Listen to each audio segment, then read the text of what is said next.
नमस्कार, आदाब, सत श्री अकाल। लाइव नेशन 7 में आपका स्वागत है। मैं शादाब मलिक। अगर अभी तक आप लोगों ने हमारे चैनल को सब्सक्राइब नहीं किया है तो ज़रूर सब्सक्राइब कर लें।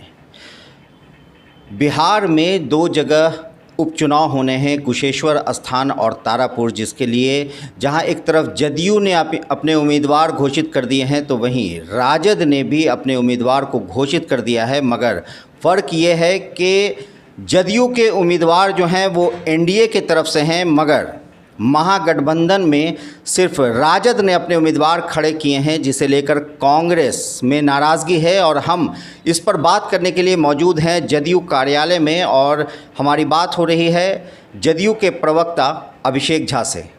अभिषेक जी, जो ये जदयू ने अपने उम्मीदवार घोषित कर दिए हैं और राजद की दावेदारी है, उनका कहना है कि जीत उनकी पक्की है।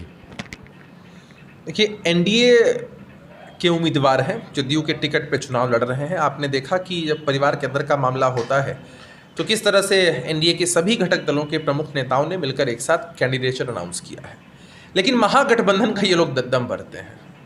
महागठबंधन मतलब महापेंच, महागठबंधन मतलब महाराड़। महागठबंधन जैसी तो कोई चीज़ ही नहीं है भाई। राजद ने सीधे अपने कैंडिडेट्स को अनाउंस कर दिया, कांग्रेस पार्टी को इसकी कोई जानकारी तक नहीं दी, किसी घटक दल से पूछा भी नहीं। तो राजद ने तो शुरू से ही अपने घटक दलों को अपमानित किया है। तिरस्कार की संस्कृति राजद की शुरू से रही है। उनके दल के वरिष्ठ नेताओं का अपमान करना हो। तेज प्रताप यादव जी ने कहा कि भाई लालू यादव जी को बंधक बनाकर रखा जा रहा है, तो परिवार के अंदर कितना सम्मान है देख लीजिए। तो ये लोग अपने घटक दलों का सम्मान कहाँ से करेंगे। इससे पहले भी जब उपचुनाव हुआ करते थे तो उनके घटक दल राजद के खिलाफ ही अपने उम्मीदवार दिया करते थे। और अब तो कांग्रेस पार्टी ने भी भाई, पहले तो याचना कर रही थी कांग्रेस पार्टी कि भाई आरजेडी कुछ सीट दे दे उनको, एक सीट कम से कम मिल जाए उनकी पारंपरिक।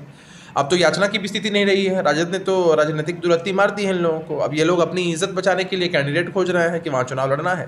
कुल मिलाकर ये महागठबंधन में महापेच वाले लोग एक दूसरे का वोट काटेंगे। और ऐसे भी एनडीए उम्मीदवार की जीत होने ही वाली थी और बड़े मार्जिन से जीत होगी। एक सवाल के कन्हैया अब कांग्रेस में मिल गए हैं और इससे क्या लगता है कि कांग्रेस मजबूत होगी? देखिए, कुछ भूले भटके युवा अगर कांग्रेस पार्टी में आके शामिल हो जाते हैं तो कांग्रेस पार्टी अगर दम भरती है कि मजबूत हो जाएगी, बड़ा ताज्जुब होता है। और एक तरफ कुछ भूले भटके युवा कांग्रेस पार्टी में शामिल हो जाते हैं और दूसरी तरफ अगले ही दिन पंजाब में उसके भूले भटके बुजुर्ग नेता गड़बड़ा जाते हैं। और देखिए कि क्या फजीहत होती है पंजाब में। तो कांग्रेस पार्टी अगर खुशफहमी में है तो अच्छी बात है। किसी पार्टी में कोई शामिल होता है नहीं होता है, उसे आंतरिक मामला है पार्टी का, उसमें हमें क्या टीका टिप्पणी करनी। मगर ये जो दोनों सीटें हैं, इस पर जो उम्मीदवार राजद ने खड़े किए हैं वो उम्मीदवार भी काफ़ी मजबूत माने जा रहे हैं। जो एक तरह से जातीय समीकरण के हिसाब से वे माना जा रहा है कि दोनों जगह लालू यादव ने बहुत सोच समझकर दोनों उम्मीदवारों को खड़ा किया है। तो ऐसे में क्या जदयू के लिए मुश्किल होगी? कि बीते विधानसभा के चुनाव में उन दोनों जगहों पर हमारी पार्टी के उम्मीदवार जीते थे। हमारे परिवार के सदस्य थे, दिवंगत हो गए। हम सब लोग आज भी उनको याद करके हम लोग दुखी हो जाते हैं। तो बीते विधानसभा के चुनाव में भी वहाँ के मतदाता मालिकों ने हमारे ही कैंडिडेट्स को अपना आशीर्वाद दिया था। और अब ये मानना न मानना हमारे हाथ में होता थोड़ी है। जनता डिसाइड करती है कि किसे अपना आशीर्वाद देना है। और हम लोग पूरी तरीके से आशान्वित हैं। हमें पूरा भरोसा है कि फिर से हमारे जो उम्मीदवार हैं वही बड़े मार्जिन से जीतेंगे।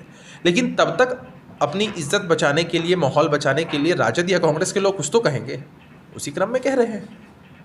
तो हम लोग उनकी बातों को सीरियसली नहीं लेते हैं, क्योंकि जनता ही उनकी बात को सीरियसली नहीं लेती है। दानिश रिजवान ने कांग्रेस को सलाह दी है, हम के प्रवक्ता, राष्ट्रीय प्रवक्ता, के कांग्रेस से क्यों नहीं अब महागठबंधन से हट जा रही है, जिस तरह की जलालत वहाँ हुई है। तो आपका इस पर क्या कहना? ये महागठबंधन तो बचा नहीं है। सबसे पहली बात, आज अखबार भी यहाँ रखा हुआ है, अखबार में एकदम ऊपर में खबरें छपी हुई हैं। कांग्रेस पार्टी के प्रदेश के अध्यक्ष ने कहा है साफ साफ कि महागठबंधन जैसी तो कोई चीज़ है नहीं। तो महागठबंधन बचा कहाँ? कांग्रेस अलग है, राजद अलग है, और राजनीतिक रूप से बीपीएल बना के रखा है सीपीआई सीपीएम और सीपीआईएमएल को राजद ने। तो महागठबंधन जैसी कोई चीज़ नहीं है। अब किस पार्टी को कहाँ जाना है नहीं जाना है वो डिसाइड करे, अपनी इज्जत बचाए।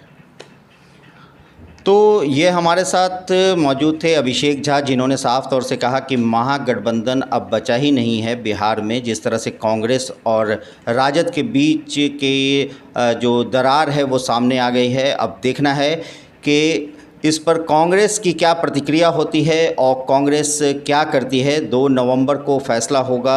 30 अक्टूबर को चुनाव है और अब देखना है कि क्या फैसला आता है और जनता किसे सकारती है और किसे नकारती है। इस तरह की खबरों के लिए बने रहे हमारे साथ, देखते रहे हमारा वीडियो। अगर आपको हमारा वीडियो पसंद आता है तो हमारे चैनल को ज़रूर सब्सक्राइब करें। अगर आप फेसबुक के जरिए देख रहे हैं तो पेज लाइक करें, साथ ही ट्विटर हैंडल पर हमें फॉलो ज़रूर करें। धन्यवाद।